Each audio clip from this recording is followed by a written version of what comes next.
Steve Hilton, David Cameron's former strategy director and now based in San Francisco, joins us to make sense of the situation. That's quite a big ask, Steve Hilton. Can you make sense of it for us? Well, I'll have a go. It's good to be with you. I think that what's going on here is actually pretty profound. We live in a world that is run by bankers and bureaucrats and accountants, people just like Mitt Romney. And those people, regardless of who's been in power, for the last few decades have been pushing an agenda, an ideological agenda, that it favors big businesses over small, that champions globalization and open immigration, whatever the cost of that, and has been pretty inhuman and callous about the impact of that approach to government on the real lives of working people. And basically, I think people are sick of it. They're sick and tired of that. They're sick and tired of just being told to suck it up and deal with it because this is the world we live in. And that is what is driving support for Trump, but also on the left for Bernie Sanders. And so actually, someone like Mitt Romney, who pretty much epitomizes that approach to government, which is now being comprehensively rejected, is about the worst person you could ask for to make the argument against Trump. And of course, Trump has already dealt with John McCain by questioning his heroic status. Neither of them, neither Romney nor McCain, seem to have learnt the lesson you've just explained then. They still feel that the way to get him is with conventional weapons, whereas he doesn't even recognise conventional warfare in political terms. I think that's right, and actually, I think we need to distinguish somewhat between the kind of froth of the campaign, and Trump is very good at that, at getting attention for some statements which every now and again go beyond the boundaries of what people might consider to be acceptable. But I think people actually discount it, his supporters discount it, because they really identify with the deeper substantive argument that underlies all that. There's another point to it, which is his character and temperament. Someone like Mitt Romney again today was making the argument that his character and temperament disqualifies him from being president. But actually, again, it's precisely his character that people are responding to, the idea that he is not some smooth-talking politician. He's actually a strong guy who's going to get in there and shake things up. That is exactly what people want.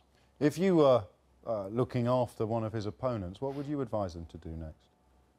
Well, I don't know. I'm not that involved, and so I don't think of it necessarily in those terms. I think that one thing that is clear is that as the race is going on, there is more time.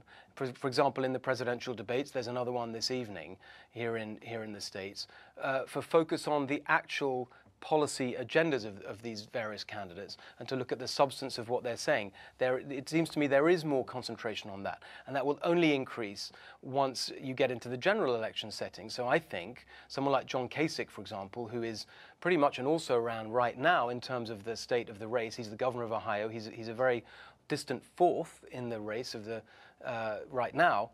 But he is sticking to a positive agenda, setting out how he would solve these same problems. His analysis is pretty much consistent with the same arguments that Trump is making. He's just putting forward something that's a little bit more tangible. I think that could actually, over the next few weeks, prove to be quite a good way of approaching it. Tangible versus toxic, then, if you like. I was reading a piece, it was about 90 years old, from the New York Times, in which they were explaining that Adolf Hitler's anti-Semitism wasn't real and it was exaggerated in order to sort of curry favour with the kind of sentiments you've just described American voters as feeling.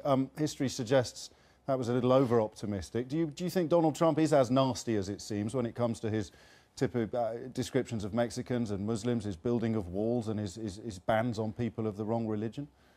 I really don't think so, and I think there are two aspects to that. First of all, it's something about him. I think the truth about Donald Trump is that he is a pretty non-ideological, pragmatic, problem-solving businessman who pretty much says the first thing that comes into his head. I don't think he makes these statements because there's some underlying bigoted or ideologically driven point of view about people from other countries or races. I just don't think that's how he is. He just is very much someone who speaks off the hoof. But there's another important point, which is that it might be easy for people in the UK who are following the race from afar to conclude from some of the things that Trump is saying that he's pretty much another crazy right-wing American politician. In fact, it's the opposite. One of the reasons that the Republican establishment is really worried about Trump and rounding on him is not that he's too right-wing, it's that he's not right-wing enough. Okay. They think that his positions on abortion, even on immigration, are not right-wing enough. And the other candidates in the race that the establishment would like people to get behind, for example, Marco Rubio and Ted Cruz, are actually to the right of Trump on abortion and immigration and some other issues. You're quite right.